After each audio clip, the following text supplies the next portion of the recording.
Hey, it is your buddy Peace and Harmony with you here today. And we're zooming in and focusing in on what I feel is a very timely topic to bring up right now, and that is to understand the cycles of abuse that are perpetuated in a relationship with a narcissistic or a psychopathic individual and their supply. The victim, the individual who's taking the brunt of a lot of the rage and hostility or just withholding of affection, attention, communication. Because in the covert narcissist, that is oftentimes the very insidious type of abuse where it's the withholding of information, it's the withholding of affection, the withholding of anything from in terms of communication, validation. As we know, that lack creates a sort of dichotomy where because you are not receiving, you're feeling this sort of out of the loop with this person. So you're kind of perpetually thinking, how do you need to placate? How do you need to please this person? How do you need to get their attention to keep the relationship alive and functioning and, exciting, if not progressing instead of backsliding? So we're going to look at that here, the cycles really of abuse. And this goes beyond the idealization, devalue, and discard that we see in the narcissistic churning of relationships. This is a cycle of abuse. I think it's very important for you to become aware of and see its relevance to you, your life, your relationship, and then really your relation to others or society at large, including your profession, how you take care of yourself, and whether you medicate, self-medicate. We had a really great question from a viewer as to how does this self-medication, like the excessive drinking, excessive spending, maybe excessive eating, whatever it is, even workaholism can begin to become like a self-medicating. We're going to see how that all plays out into the perpetuation of the cycle of abuse. So pay close attention and take some notes if you need to, because I think I want you to see the pattern and then how to then break free. I think this is going to be very important for you and moving forward. So American psychologist Lenore Walker in the late 70s, she had developed an understanding or a model of cycles of abuse. And the first begins with really sort of tensions rising. When there's physical tension, financial tension, the narcissist or the abuser enters into their angry state, the withholding state, the feeling that something is not right. And then you can just feel this arising in the environment. And the stress builds up from various pressures, whatever it is, just daily life even, keeping schedules going, keeping finances going, keeping the kids taken care of. Whatever it is that is a challenge, there is a specific part of, a presentation of tension. And, there's tension as part of everyday life, but it's really when it becomes excessive, and it becomes then, then thwarted and then projected onto an individual in their environment where we see the real cycle occurring here.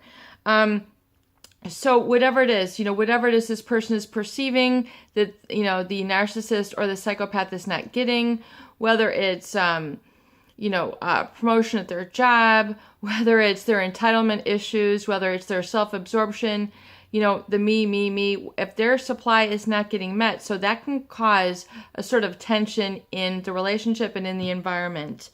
And then you see basically the breakdown of communication. A breaking down, especially we see that in the covert narcissist relationship where they're constantly withholding information, attention, guidance, just it becomes basically a form of emotional and physical neglect. And also the form of communication breakdown can be the presence of pathological lying.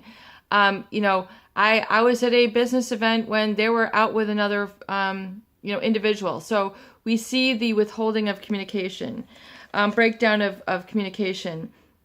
And the victim, basically the supply, begins to feel somewhat fearful. They feel a little bit of anxiety, and then they are now motivated to placate or satisfy the abuser, whether it's getting attention, whether it's flaunting their body, whether it's, being hush, quiet, always being there. Whatever it is that you're doing to placate the abuser, take care of them. In other words, begin to please them. And that oftentimes can become amplified during this stage in the relationship. And, basically to keep them calm. And then basically this person then becomes always kind of in your mind's eye. So you're not about living your life and just being spontaneous and free and making productive decisions. Basically, they're constantly in your mind's eye, and you're kind of worried that this tension is going to go south. And then basically, as I call this, it's like the ultimate distraction. The narcissist is then distracting you with all of their tension, if you will. Then we see the incident arise. An incident is basically a situation where there's verbal abuse. They might be withholding of, giving you the stonewall treatment, the blaming, the arguing, the anger. So there's basically, a threat, an intimidation, something where there is an outburst. There's a cheating event, there's an overspending event. You didn't tell me this. Why did you eat this? Why did you drink that? Where did you go? And then it becomes an all-out situation. Yelling, and then of course the blame shifting, which is always, a situation with a narcissist or a psychopath. They have no accountability, they have no responsibility. Based on their self-absorption, there's an entitlement. They feel that they're just entitled to abuse the way that they do. And then, they might, I really feel that this is then where the thicker mask develops. So, in the incident where there's the blame shifting, it's like their appearance of normalcy to the world becomes thicker. In other words, you can't engage with them because of their lack of empathy. You can't have an open discussion that's on fair playing ground, or what I call level playing ground. There's a complete denial of reality. Blame shifting, it's always you. You're always the problem. And then they are into the entitlement. Well, I'm entitled to do this. I'm entitled to yell. I'm entitled to leave you. I'm entitled to lie. It becomes really kind of a huge problem. And then, of course we have the reconciliation, where eventually, you try to work it out, hash it out, waffle it out, and then stay together. And I feel that, then, they might apologize. Well, you're this, you're that, you're my, we've been together for so long, whatever it is, there's sort of the reconciliation or a little bit of a coming together. But again, the narcissist or psychopath is coming from a complete mask. They're coming from a facade. They have really, no ability to understand what you've really been through. Or if they do, they feel kind of that sadistic, like, well, I hurt you, I'm above you, I'm superior, you're underneath. And then you're solidifying that hierarchy in the relationship. You're keeping those tensions going during the reconciliation because there's no empathy. There's no really coming together of your true feelings and really witnessing what had happened. You're just kind of swallowing crow, as a lot of people like to put it. And then furthermore, the abuser basically is just denying that any abuse has occurred. It's not that bad. They have like a tinge of normalcy to the way that they're acting. So you begin to think, well, this must be normal for me to be yelled at, have doors slam, denying what I'm feeling. My feelings are, I'm too sensitive. That's a very typical one. You had this coming. That's very typical. You this, you that. It's the blame shifting. You deserve this. I should cheat. This is good for us. I mean, there's just a whole, a sundry array of lies and chaos and confusion that is kind of keeping what a lot of people call the fog or the delusion, or what others call the illusion, into place. And you might have others, stating the same thing, just deal with it. This is what, relationships are about. Family has to take one for the team. This is what marriage is. You have to grind it yourself down. I mean, there's all sorts of people who will, keep that abuse cycle in place and fueling you during that reconciliation phase to basically stay and continue to accept that. And then, furthermore, you then begin to internalize or absorb these unconsciously as well as consciously. Well, I'm horrible. I am at fault. I am weak. Whatever all the assessments then you're making from this abuse, internalized, you're then now making this part of your hardwired system.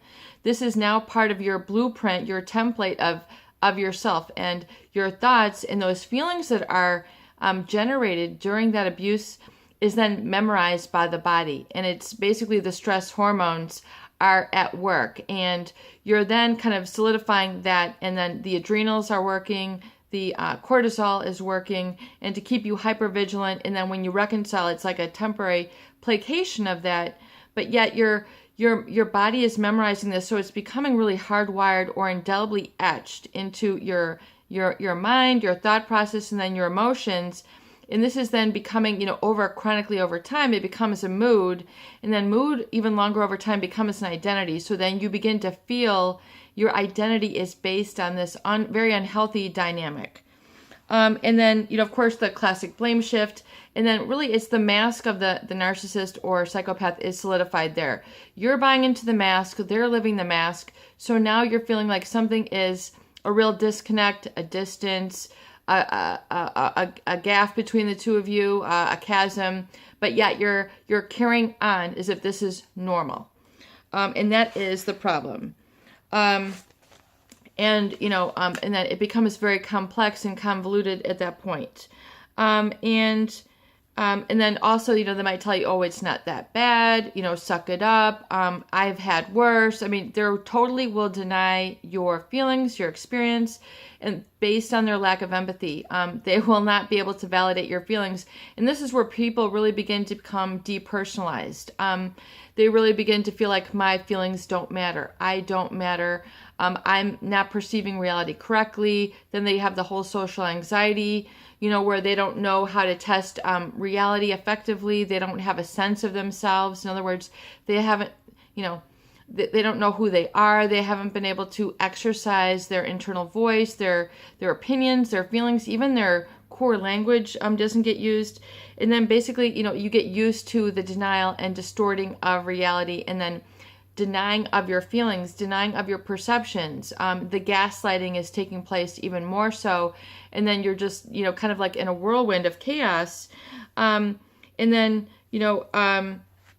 again, it's once again all about that projection. So it has nothing to do with you. It has everything to do with placating the narcissist or psychopathic's needs, period, end of story. And that basically keeps you stuck. It keeps you in that trauma bond of being stuck in those chemicals. So it becomes like a hardwired, really sort of addiction for those people who are in that situation. And that's why it's so difficult to break the cycle and think clearly and put one and two together. I don't deserve this. This didn't happen. It's very difficult to stand up to the mask at this point. And so again, and then you believe, you then begin to believe it, or, believe these negatives I am not about yourself. So this is when the self-belief really breaks down. And that's the core of your healing, is that you need to have your experiences validated, and then furthermore, not take this type of treatment. But then that's where the really damaging self-belief gets placed in, absorbed in your psyche at those times. And the reconciliation, where you're kind of like, smoothing things over, is just basically guaranteeing abuse for you in the future. It's just basically, and it keeps you thinking, basically, how can I then, at least I've placated, I've made it, I've dodged another bullet, I've made it through this one. What can I do now to continue to walk on eggshells so that this doesn't happen again? So your life, rather than being about living your purpose, your joy, your motivation, your interests, it becomes all about placating or pleasing the narcissist or the psychopath. And you're basically then, in that moment, you're solidifying the trauma bond. You're in that core relationship then is like a template or a model or a blueprint for all your other experiences moving forward, because it then becomes your identity. And it's this then, you've got the intermittent trauma bond of pleasure and pain. So, they might take you out to dinner, they might buy you some gifts, they might, make promises to you, you might have a fun night out, it was all just water under the bridge. You've got this reconciliation, but in the back of your mind, you're like, this has happened so many times before. But you continue to live by the hope that they will eventually stop. And then, a lot of people who have been through this several times, have basically felt that after they've been in this for 20, 25 years, they basically then feel so lowered that they feel like indentured servants or domestic help to this person, to this narcissist or psychopath at this time. It's denying you your reality. You're experiencing this sort of depersonalization, and this is not healthy. This is not a healthy relationship. Period. End of story. And it makes it difficult then in that stage to know what healthy is, because you have not experienced it. You haven't gotten out, a chance to exercise your healthy legs, your healthy viewpoint at this point. You begin to then, get into the I can't, and then the self-medication starts to dull the pain, to keep you stuck. A viewer asked about, excessive drinking. Well, if you're excessively drinking, you're basically doing this to appease the abuser. Do you see how you are now acting out the abuser's wishes by abusing yourself? So really, you're not in control. The abuser is in control. If you continue to self-medicate, overdrink, over-exercise, overspend, not fulfilling your life purpose, not becoming, self-autonomous, perhaps making your own money, having your own friends, having your own interests, breaking free from this, you are keeping the abuser in charge. And this is the reality. It's a tough pill to swallow, but stop it all. Stop that self-medicating right away, or it will be stopped for you. That is what's going to happen. If it continues to go down the wrong path, drop it right now, because what you're basically doing is saying, abuser, yes, you are in charge of me. In fact, let me take the bottle. Let me take these pills. Let me do this, and let me continue to teach you how right you are, how awful I am. So break free of that cycle. Identify it where it is. Stop it right away. Get yourself calm. Get yourself to a doctor. Get yourself filled with other experiences which you can focus on rather than the self-medicating, because you're keeping that cycle into place. And then basically it's just, and I basically call this living in the emotional tornado alley. Basically, you're living in tornado alley right now. Basically, there's a tornado that's going to sweep through at any time. You're deciding to set up house, set up shop, set up your stand basically in tornado alley, and it's just a matter of time before the tornado is going to come through again. And then you enter, after the reconciliation, you come into a state of calm, as Leonore, Dr. Walker states, coming into the calm, where it's kind of like, well, you get the hope. Things are kind of forgotten. Things are, oh, maybe that didn't happen. And no abuse is kind of taking place. And then she calls this basically the honeymoon phase. And so things might be percolating along, and, we'll see how good I was, and until the next really big outburst. I really liken it to, in a kind of a gambling mentality where, there's no abuse, and then all of a sudden it's like they're starving to abuse you, because as Dr. Sam Vatkin says, the narcissist or psychopathic, they have an insatiable need to have power and control. So it's beyond really their control. It's just who they are. It's who they're in their DNA. So it's just a matter of time before the tornado erupts, and it can be a bigger tornado the next time. So it's kind of like it's picking up speed, it's picking up momentum while you're not there, or while the calm is taking place. And then we go back to one. Then the tensions build. The tensions can get even worse. It's like a starving man, clutching at a crust of bread, or a starving woman who's crawling in the desert, and like there's this one little crust of bread that they can, eat on, and they're so starving that they're just going to do whatever. It's like they have an insatiable need then to get back into the abuse. And then something really comes out of nowhere, a lascivious comment, like a full-blown affair, a full-blown, cutting you out of their bank account. Like, you're like, I didn't even see this coming. Well, you should have seen it coming, because this has been a cycle of abuse that has been perpetuated. You must break free. It is your buddy, Peace and Harmony, with you here today, and I hope that these videos do help. Please share and please subscribe for more great tools, videos, discussion, and support.